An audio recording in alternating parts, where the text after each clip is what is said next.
3R. It's just Flames, the unknown entity. Kicks it onto Robshaw. Flames in, oh, the perfect position. No one's looking! No one's looking! Tezos just turns around just in time!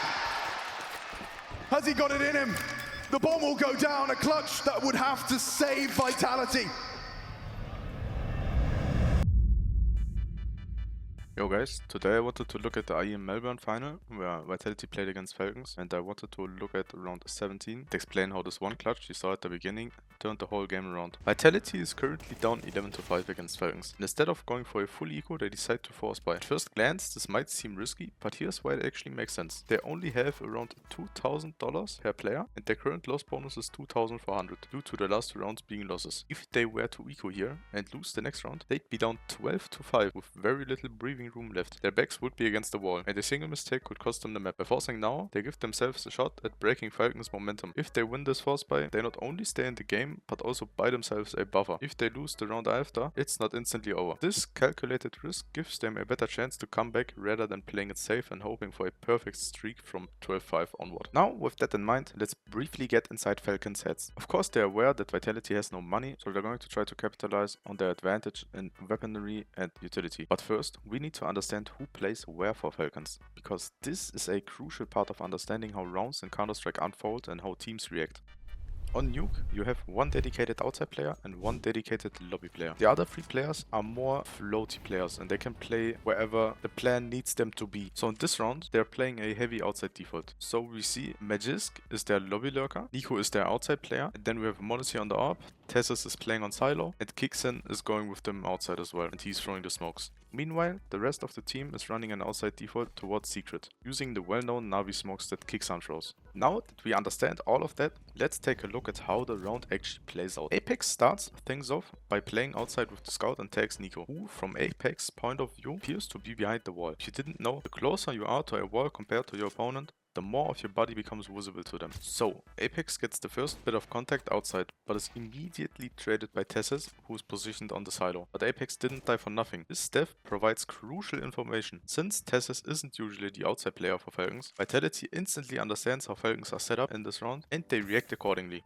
ZywOo immediately picks up the scout because in this round it can still make a big difference due to the range advantage against the AKs. But instead of sticking around outside, he instantly rotates towards ramp where Robs is already waiting. Thanks to the earlier information, they now know that Magisk is most likely alone in lobby. So they waste no time and take control of radio, assuming it's free. With Robs now holding the radio position, Vitality is in a great spot. If Falcons decides to go for an A split, they'll be walking into a potential sandwich setup since Robs is already perfectly positioned for the flank. ZywOo now rotates back under heaven to make use of the scout's range, while the two A players, Mezzy and Flames, make a calculated decision. They know their weapons, the 5.7 and the MP9, are strong in close range duels, so they decide to push forward and take the fight. They catch a perfect timing, managing to take down Monacy before he can be traded, turning the weaker buy into an advantage by playing to the strengths of their positioning and weapons. Right after that play, ZywOo gets spotted under heaven and immediately repositions towards A. Vitality knows that one of their A players just got a kill down in secret and they might expect Falcons to react off of that information. But Falcons plays it smart. They anticipate Vitality's thought process. They make it look like they're reacting to the secret kill, but instead they patiently wait for a mistake. They get exactly that. Mezzy pushes secret and gets punished. Now that Vitality knows the majority of Falcons is likely in or around secret and they've lost another player, they try to even things out by hunting for the solo lobby lurker. If they manage to find and kill him, it opens the map back up and gives Vitality the breathing room to reset the round. No more pressure from behind, so to speak. So, where does that leave Vitality after the lobby kill? They've got Flamesy and Vents,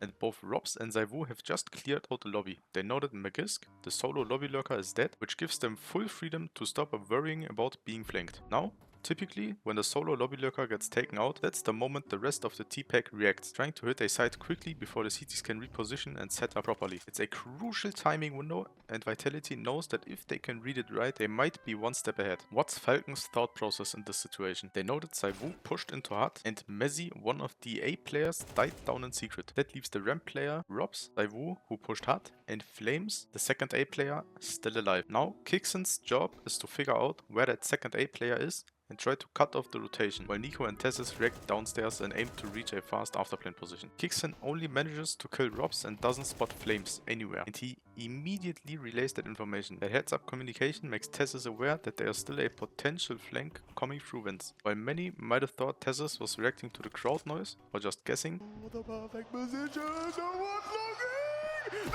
it was actually a calculated read based on info Falcons had. Combined with their internal timing, they knew Flamesy could be in vents and they played accordingly. Now that we've broken everything down, there's only one thing left to watch. The clutch. ZywOo tags Kixen with the scout, knows he's now down to just 30 HP, so he swaps to the MP9 and jumps around the corner to finish him off. At this point, ZywOo knows both remaining players are on the B side and one of them must still be tagged, because no one died earlier with an assist from Apex.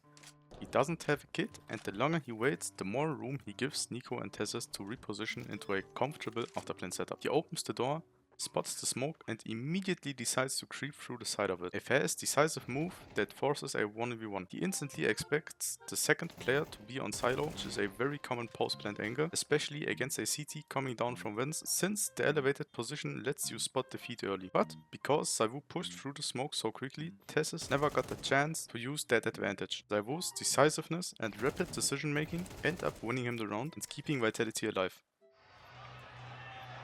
Nico's low, Tessis alive, elevate position through the smoke. It will be about tracking and reactions. Good shot. Oh!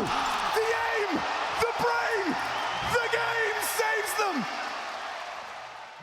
The importance and impact of this clutch can't be overstated. Even though Vitality lost the follow-up round and the score went to 12-6, out this round they would have never had a chance to come back into the game. If they had lost here, it would have been 12-5 with only around $2,400 per player. A terrible economic position, especially at that stage in the match. I hope you guys enjoyed this video. If you did, please leave a like and subscribe to the channel. Let me know if you want to see more of this type of content in the future. See you next Saturday.